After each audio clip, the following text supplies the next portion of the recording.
கர்த்தருக்கு ஸ்தோத்திரம். எல்லாரும் நல்லா இருக்கீங்களா? யோபுவை பற்றின விஷயங்களை கற்றுக்கொண்டிருக்கிறோம்.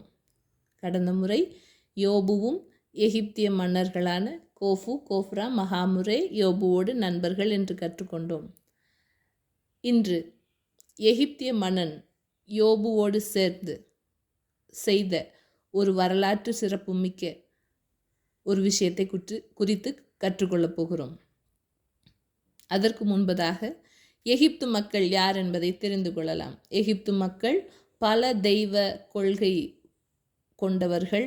அவர்களுக்கு ஏகப்பட்ட தெய்வம், தவளை தெய்வம், பூனை தெய்வம், மீன் தெய்வம் என்று திரும்பின திசையில் பார்க்குறதெல்லாம் அவங்களுக்கு தெய்வமாக இருந்துச்சு.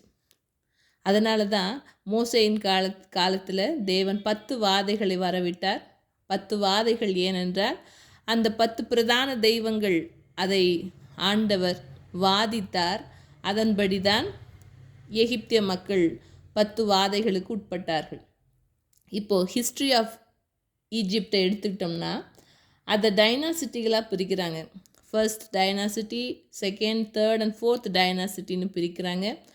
அப்புறம் அப்படியே பிரித்து 4th டைனாசிட்டி, 5th டைனாசிட்டின்னு அப்படியே போயிட்டு கிளியோபாட்ரா வரைக்கும் அந்த டைனாசிட்டிகளை பிரிக்கிறாங்க. கிளியோபாட்ரா தான் கடைசி பார்வோன் மன்னன், அவள் ஒரு பெண். இதில் 4வது டைனாசிட்டியை எடுத்துக்கொண்டால் அந்த டைனாசிட்டியில் வாழ்ந்தவர்கள் தான் இந்த கோஃபு, கோஃப்ரா, மகாமுரே மன்னர்கள். கிமு 2500 வாழ்ந்திருக்கிறாங்க. இந்த கோஃபு யார் என்றால் அவர் தகப்பன், கோஃப்ரா அவருடைய மகன், மகாமுரே பேரப்பிள்ளை. இவர்கள் காலத்தில் வாழ்ந்த சமயத்தில் உள்ள விஷயங்களை எகிப்தியர்கள் ஆராய்ச்சி செய்யும் பொழுது அவர்கள் சம்பந்தமான எந்த ஒரு ஐடல்ஸும் கிடைக்கலைங்களாம். அதே போல் நிறையா மம்மீஸ் எல்லாம் இன்னமும் அவங்க தோண்டி எடுத்து ஆராய்ச்சி செய்கிறாங்க. அதன்படி பார்த்தா இந்த கோஃபு, கோஃப்ரா, மகாமுரே அவர்கள் பற்றின விஷயங்கள் இன்று வரை கிடைக்கவில்லையாம். எந்த ஐடல்ஸும் பிரமிட்ஸுக்குள்ளேயும் இல்லையாம். சரிங்க, இப்போது பிரமிட்ஸ் ஏன் கட்டினார்கள் என்பதை கண்டுபிடிக்கலாம். கோஃபு மன்னனுக்கு ஒரு ஆசை இருந்ததாம். கோஃபு மன்னன், அதாவது எகிப்தியர்களோட நம்பிக்கை என்னென்னா, தாங்கள் இறந்த பிற்பாடு மறு ஜென்மத்திற்கு போவதற்கு மேற்கு பக்கம்தான் போக வேண்டும் என்று நினைத்தார்களாம்.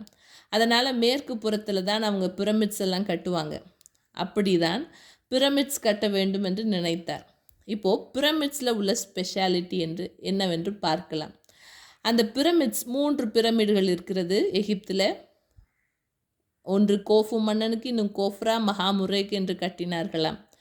இந்த பிரமிடில் என்ன ஸ்பெஷாலிட்டி அப்படின்னு பார்த்தா, முதல் பிரமிடுக்கு நடுவில் நின்று அன்னார்ந்து பார்த்தால் மேலே அந்த பிரமிடில் உள்ள துவாரத்தின் வழியாக பார்த்தால் வானத்தில் உள்ள நட்சத்திரத்தில் ஒரு கான்ஸ்டலேஷன், ஓரியான் கான்ஸ்டலேஷன் என்று சொல்லப்படுகிற மிருகசீஷி நட்சத்திரத்தின் ஒரே ஒரு நட்சத்திரம் தெரியுமா? இந்த ஓரியான் கான்ஸ்டலேஷன் என்றால் என்ன? நம்ம வானத்தை அண்ணாந்து பார்க்கும்போது 1, 2, 3 அப்படின்னு வரிசையாக நட்சத்திரம் இருக்கிற அந்த லைனை பார்த்துருக்கீங்களா? அதைத்தான் ஓரியான் கான்ஸ்டலேஷன்னு சொல்கிறாங்க.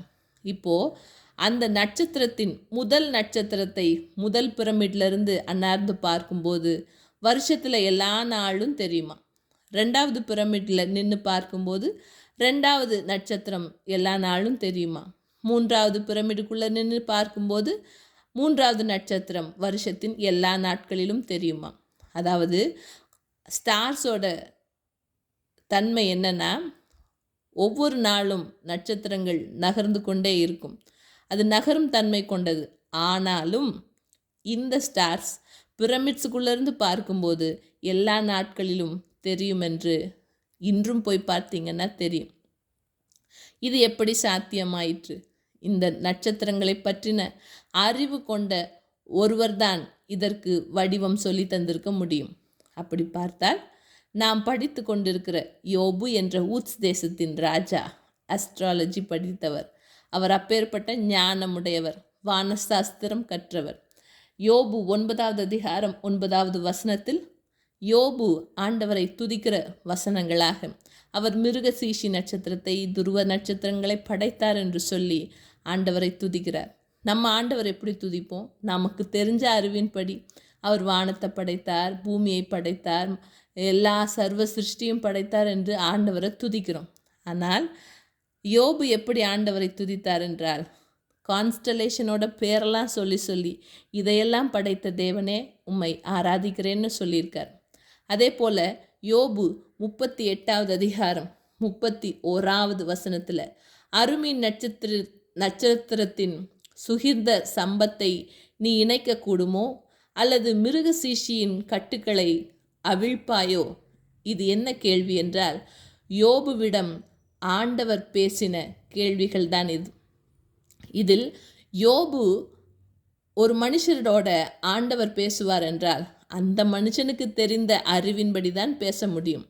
இப்போ யோபு கிட்ட ஆண்டவர் மிருக சீஷத்தின் கட்டுகளை அவிழ்ப்பாயோ என்று சொன்னால், மிருக சீரிஷத்தை பற்றி யோபுக்கு நன்றாக தெரிந்திருக்குது அப்படின்னு தான் அர்த்தம். அதாவது நாம் படிக்கிற ஓரியான் கான்ஸ்டலேஷன். அப்போது இந்த கான்ஸ்டலேஷனை பற்றி யோபுக்கிட்ட பேசினார் என்றால் யோபுக்கு அதை பற்றின சகல தகவல்களும் தெரியும் என்பது புலப்படுகிறது. அதன்படி யோபுதான் பிரமிட்ஸ் கட்டுவதற்கு இந்த எகிப்திய மன்னர்களுக்கு ஐடியா கொடுத்தாரு, வடிவமைத்து கொடுத்தார் என்பது புலனாகிறது. இன்றைக்கு இந்த தகவல்களோடு நிறைவு செய்கிறேன். பின்னர் அடுத்த தகவல்களை தருகிறேன். நன்றி.